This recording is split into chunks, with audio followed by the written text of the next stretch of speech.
Welcome to the channel guys. इस video में हम ड्रॉप, ट्रंकेट और डिलीट कमांड्स के बारे में देखेंगे। आइए उन्हें एक एक करके देखते हैं। सबसे पहले drop statement. The drop table statement is used to drop a table from the database. Drop table statement का यूज हम टेबल को डेटाबेस से ड्रॉप या परमानेंटली रिमूव करने के लिए करते हैं। When the drop table statement removes a table from the database, its schema or structure and all of its contents are lost.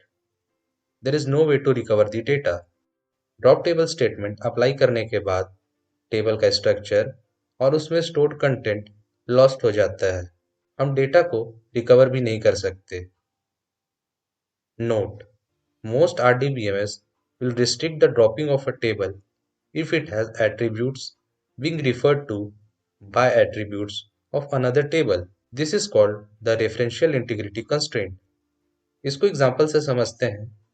अगर हमने किसी टेबल में फॉरेन की अप्लाई किया है और वो दूसरे टेबल को रेफरेंस कर रहा है, तो हम उस दूसरे टेबल को ड्रॉप नहीं कर सकते, क्योंकि इससे रेफरेंशियल इंटीग्रिटी मेंटेन नहीं होगी।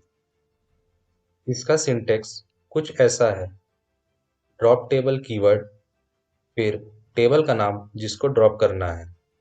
चलिए इसको प्रैक्टिकली देखते हैं।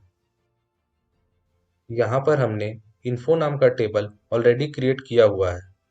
चलिए इसमें प्रेजेंट डेटा को देखते हैं। हमारा टेबल सक्सेसफुली क्रिएटेड है। अब हम इस टेबल को ड्रॉप कमांड के थ्रू ड्रॉप करेंगे। इसके लिए हमारा कमांड ये होगा। इसको रन करते हैं। टेबल ड्रॉप हो गया है। चलिए एक बार और टेबल को एक्सेस करके देखते हैं। टेबल और व्यू डज नॉट एग्जिस्ट। अब टेबल एक्सेस नहीं हो रहा है क्योंकि ड्रॉप कमांड ने टेबल के पूरे स्ट्रक्चर को ही डिलीट कर दिया है। हमारा अगला कमांड है truncate. The truncate table statement is used to remove, delete all rows from a table. Truncate table statement का यूज हम सारे रोज या रिकॉर्ड्स को डिलीट करने के लिए करते हैं।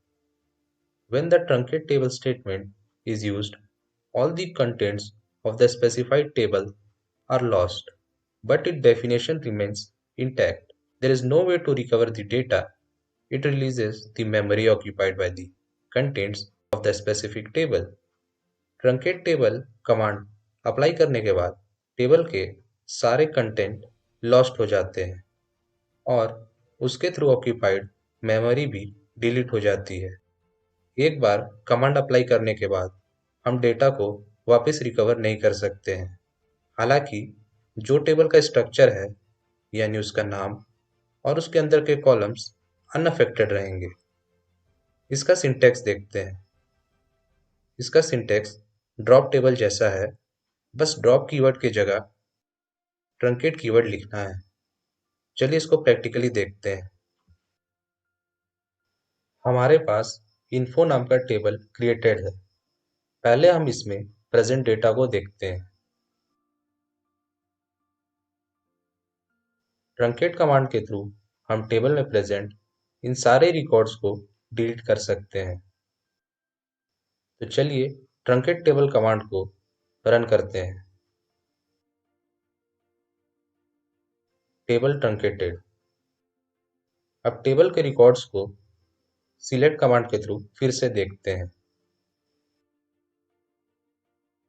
नो डेटा फाउंड, यानी हमारे सारे रिकॉर्ड टेबल में से डिलीट हो गए हैं। नेक्स्ट कमांड है delete. The delete statement is used to delete one और more rows from a table. Delete command का यूज हम टेबल में एक या एक से ज्यादा रोज को डिलीट करने के लिए करते हैं। आइए इसका सिंटैक्स देखते हैं। सबसे पहले डिलीट फ्रॉम कीवर्ड, फिर टेबल का नाम, where keyword, then conditions. We can use where clause with the delete query to delete the selected rows, otherwise all records would be deleted. Delete query के साथ हम वेयर क्लॉज का use करते हैं selected रोज को delete करने के लिए, नहीं तो ये ट्रंकेट कमांड की तरह बिहेव करेगा और सारे रिकॉर्ड्स को डिलीट कर देगा। हम मल्टीपल कंडीशंस के लिए एंड और ऑपरेटर का यूज करते हैं। चलिए इसको प्रैक्टिकली समझते हैं। यहाँ हमारे टेबल में 5 रोज इंसर्टेड हैं। हम यहाँ उस रो को डिलीट करेंगे जिसका नाम रुद्र है। तो इसके लिए कमांड होगा delete from info where condition में नेम इक्वल टू रुद्र। इसको रन करते हैं।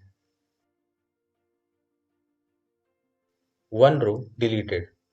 चलिए टेबल को देखते हैं। यहाँ रुद्र नेम वाला टेबल डिलीट हो गया है। हम चाहें तो मल्टीपल कंडीशंस भी लगा सकते हैं एंड और ऑपरेटर का यूज करके। यहाँ हम एक और कंडीशन देते हैं कि और एज ग्रेटर देन 22। रन करते हैं। 3 रोज डिलीटेड। टेबल को देखते हैं। यहाँ हमारे कंडीशंस के अकॉर्डिंग और रोज डिलीट हो गए हैं। तो आज के वीडियो में इतना ही। Thanks for watching.